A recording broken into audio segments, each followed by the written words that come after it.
Good evening. It's 6:30 in the evening, guys. And look at the sky. Still blue. Bright blue. Napaka-bright ng skies. Blue. At napakaliwanag pa. 6:30 na kami dito ng gabi.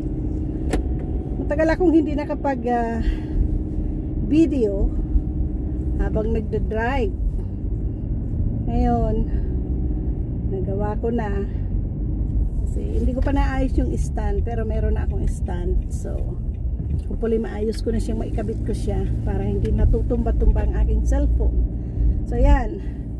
Nasa side ako ng mountain at makikita nyo yung mga puno is brown, grayish pa. Pero ano na siya, ang kulay niya is like turning, nagtuturn red na siya dahil yung mga ano ng kahoy,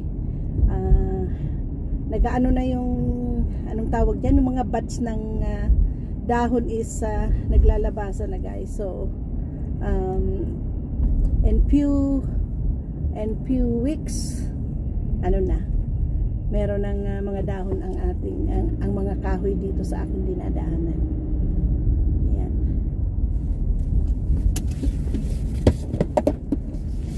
Yan. Inayos ko lang, guys, kaya naputol. So, yan. Pauwi na ako. So, pakita ko lang yung time dito na ano na yung araw namin. Mataas na. I mean, yung hindi mataas, longer days na. Mahaba na yung araw namin, kumbaga. Kasi nag-start na yung spring ng March 20. So, yun.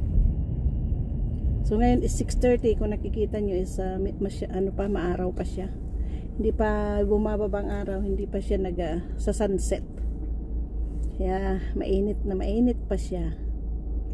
Yan. Ang ganda maglakad-lakad ngayon kasi plus 5 siya. So pwede pa rin mag-jacket lang ng light jacket, pwede na.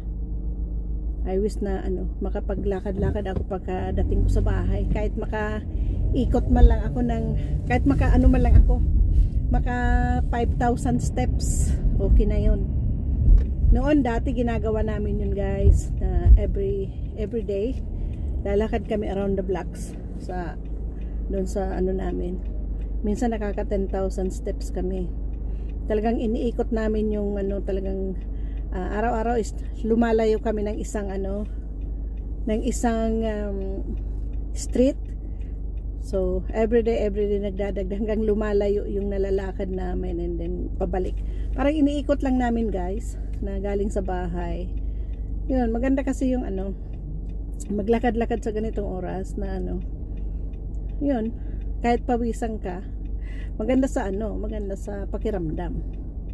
Kasi kailangan natin mag-exercise lalo na sa mga edad natin. Kaya kailangan natin gumalaw-galaw para hindi mag-step yung ating mga tuhog at sasakit-sakit. Kaya kung nakikita nyo ako, pagpasensyahan nyo na. Kung ayaw nyong tingnan, okay lang. Basta ako, sasayaw-sayaw ako. Dahil yan ang aking exercise. Sumasayaw-sayaw ako habang nag-exercise, isa na rin yun sa exercise ko. Kasi parang ang bigat sa katawan ko, guys, pag hindi ako naka-exercise o hindi lang ako pinawisan sa isang araw. Talagang hinahanap ng katawan ko. At usually talaga ang exercise ko din is ginagawa ko, guys, na ginagawa ko siyang gabi dahil ang sarap ng tulog ko. Kaya yun ang routine ko, guys. Ibabalik ko ulit yung nagla-live ako, nag-exercise. Para yung iba naman is masundan ako kung gusto rin nilang maging physically fit. Siguro pwede na rin silang gumaya sa akin. Gayahin yung aking ginagawa. Dahil wala namang masama, guys, kasi nga ang health is our wealth. So ganda yung nagiging active tayo. It's not necessarily na nag-exercise ka para pumayat ka. No, sa akin, nag-exercise ako para lumakas ang aking tuhod, lumakas ang aking mga buto. Yun. yung strength ba natin. Kasi pag nagkakaedad na, karamihan nagsasabi mahina na, madaling mapagod. Yun. Kaya ako naman is gusto ko active ako. Kaya hanggat may tugtog na gusto ko, sumasayaw ako.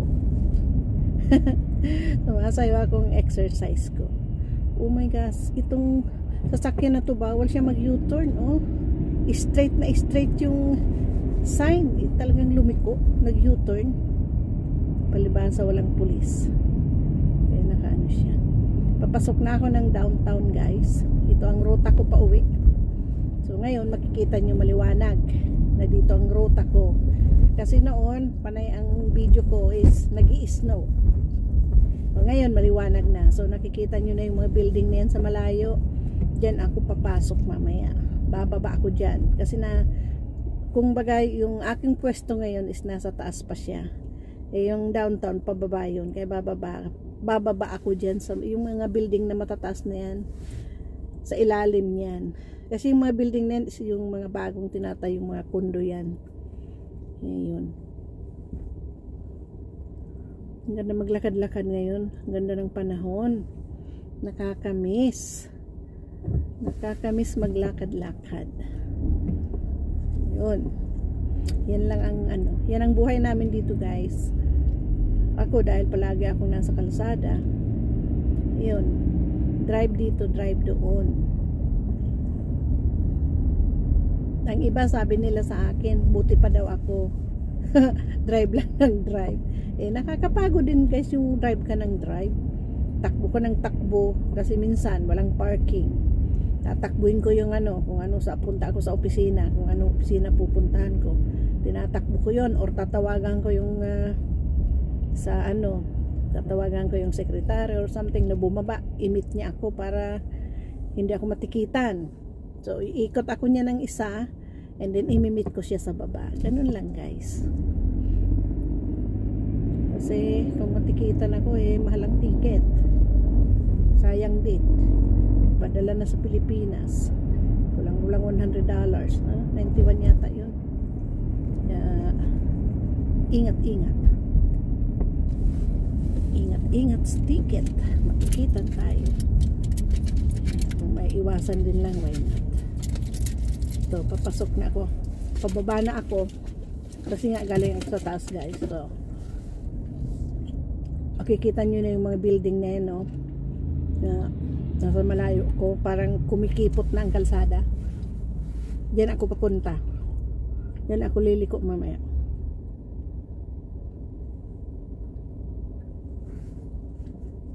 Ang dulo nito is Old Port. Yan ang downtown ng Montreal. Nagmunguya ako ng gums kasi nasisipon ako. Parang yung mint ang flavor ba? Yun ang chinuchu ko. So, parang hinahaplos ng mint yung aking ano, lalamunan. Naalis yung kati niya. Kasi kanina pa nangangati. Buti na lang meron ako ditong ano, mint na gum. Ayun.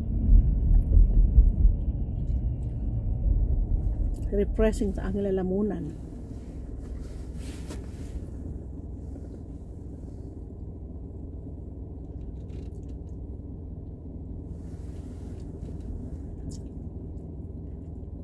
Yan na. Pag nakatawid ako ng Sherbrooke, René Lebec, yan na yan. Kaya yung downtown. Kaya yan na. Kikita nyo na yung mga building na yan, guys, na nasa malayo. Diyan ako papasok naman.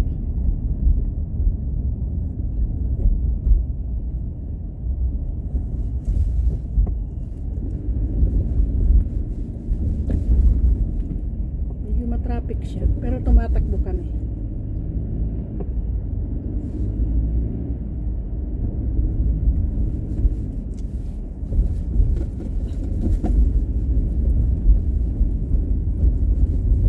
Ganito kaganda na ang panahon, guys. Pag weekend is baka ngayong weekend alisin na rin namin yung tempo sa parking namin, and then maglilinis na kami ng mga na anong damo, yung mga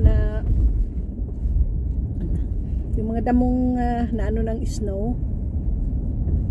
I-rake na namin yon para mapatag yung lupa at tumubo yung mga damo sa grounds. Ayun ang gagawin namin sa weekend sa bahay ulit. Maglilinis at tatanggalin yung tempo.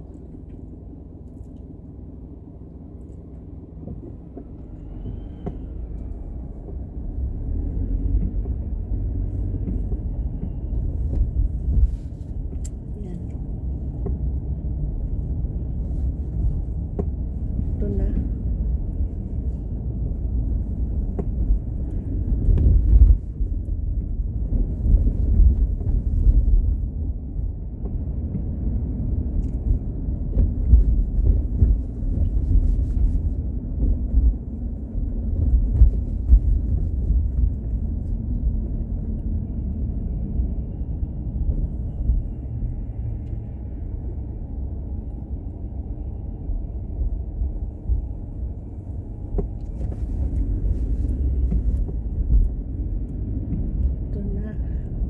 Ito na guys, nakikita nyo yan ang papunta doon sa Old Port at dulo niya yon yung daungan ng mga barko, yung mga cruise ship minsan madaong dito pag summer guys.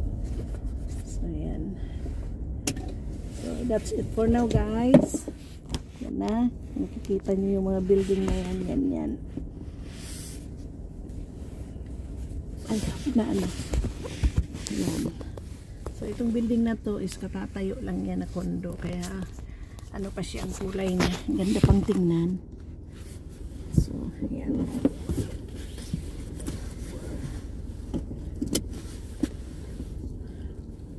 So that's it for now guys, kasi dadaan ako sa highway, so tama na muna tong kwentuhan natin. So see you next time on my video. Remember to follow, comment, subscribe and press the bell button para updated kayo sa next video ko. Ako bago ko mag-say bye. Yan, kita nyo, pauwi na si Lola. Thanks for watching. God bless everyone.